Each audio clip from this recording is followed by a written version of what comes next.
Hello guys, good morning, and I am off the ship. I'm letting you know that I am doing a carnival excursion after the cruise. Once again, I am doing a carnival excursion after the cruise. I am going to tour around the 10 best spots in Miami, and then they're going to take me to the airport because my plane does not leave until like 10 o'clock at night. So that's just what I'm doing. They're going to direct you to, for when I was on the Carnival Sunrise, we went to the Radiance restaurant. We got showed them our excursion ticket. We got a sticker, which you see right there. It's going to vary depending on which excursion you chose. Then they're gonna direct you to come off. You're one of the first ones to get off the ship. And when you get up, they're gonna direct you to an area that the charter buses are waiting on you. So here's a glimpse. So I'm talking over the music because I don't want to get copyrighted, but it's kind of hard. But here are some buses. There are more behind the green one there. And then we're all out here. We're just waiting to go to our destination. So I'll catch you guys later. Just a few steps and then you're in the beaches on the sand in front of the ocean. The gentleman that owned that plantation, well, I have you here. You see to both sides of the bridge, you see the old port of Miami. Those indentations in the coastal areas, actually you see the yacht of the CEO of Miami Heat. That building, that round building here is home to the Miami Heat, and that's their yacht, the yacht of, they had some famous parties there. Anyway, so 1920s people started going. The gentleman that owned the island had owned a plantation in the island. He actually noticed what was going on in the regulator of temperatures. Anyway, so success. 1924, 3-4 hotels had been built in front of the ocean. Then the mansion started construction. Everything was suggesting that it was going to be a total success. But there was one detail that they had overlooked. They had one detail: hurricanes. Summer 1926, a massive hurricane. The stock market crashed. Most wealthy people lost their fortunes. Cities like Palm Beach, they were complaining, where are the millionaires? They're not coming. Suddenly all the houses all these beautiful mansions had a for sale sign. Miami Beach more popular than ever. Throughout the 1930s, they kept building and is that they could build one. When suddenly they noticed all those little hotels and all those rental apartment buildings in Miami Beach in front of the ocean, they said, perfect, we'll rent this one. We don't have to build anything. And that's how it became the largest military operation in Florida. During the time of the war, they used those buildings that we're going to see in a few minutes as officers' quarters. They built some tents on the beach. They started bringing young men to be trained up, and a 2-lane dirt road that connected Miami with the rest of the country. Asphalt had stopped in Palm Beach. All the way to the south was only dirt roads. They needed to make a better communication, so they expanded the federal highway all the way to Miami.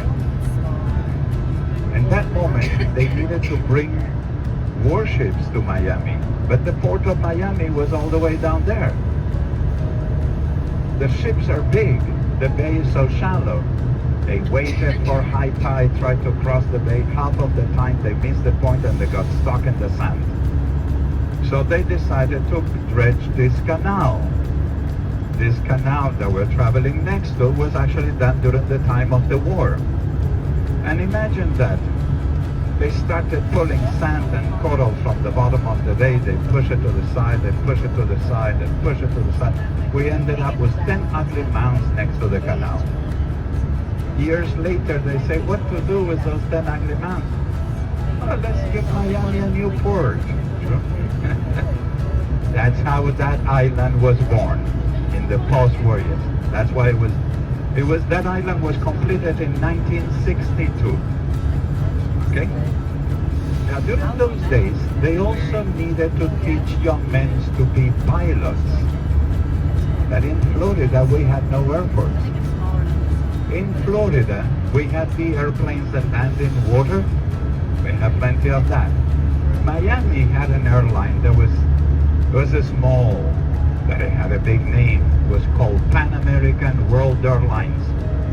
Used to fly those hydroplanes, very popular among Al Capone and his friends, from here to the Great Lakes, from here to Cuba, from here to Mexico. Somehow, Pan American World Airlines started teaching young men to be pilots using those hydroplanes. 15 years. Miami is a city that grew after the war, when everybody had automobiles. They grew as suburbs. Guys, welcome to Little Havana. There's some shops and some restaurants. There's a cool looking McDonald's.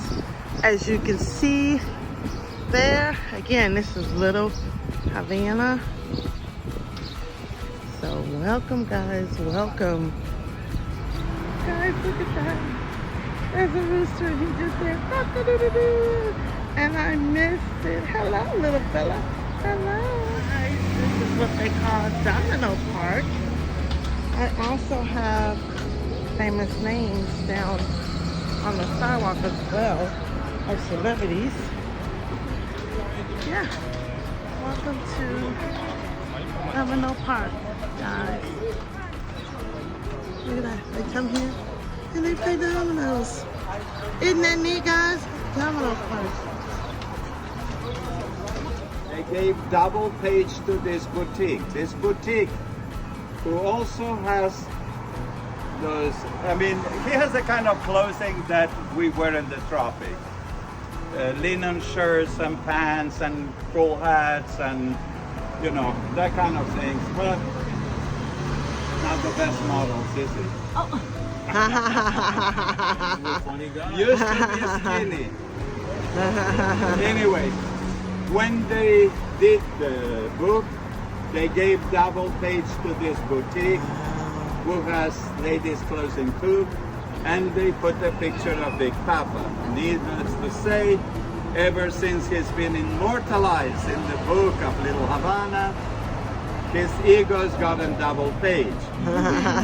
Big Papa, you can find it in Instagram and Facebook and all social media. Okay. And the cigars that made the Cuban cigars so famous, they go through a lot more work. They take the lid, they incorporate moist into the lid so it becomes flexible and stretchy again. They can open it up and start pinching all the veins of the lids out. The veins don't taste good. When they chop the tobacco, they incorporate the veins. The veins don't taste as good as the rest of the lid. For a premium cigar, the veins get removed. Once they remove the veins, you have more or less half of the leaves, or a lot of half of leaves, They gather as much as possible. All those leaves, they quickly roll it, wrap it around, and they put it in this press. The entire leaf, not chopped. Excuse me, give me a second. Okay, yeah, I have a minute. See these forms here, okay, this is empty. They put the tobacco here, so they will dry it up. Alright guys, I'm in a little shop and I'm about to try some Cuban coffee for the first time. Here we go, I'm tasting a sample.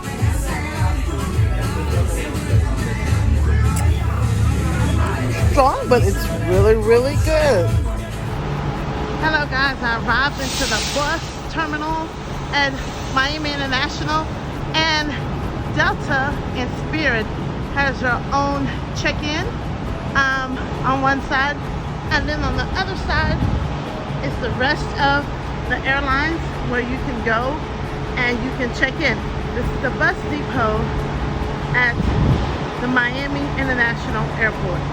This is if you decide to do the Carnival excursion after you get off the cruise.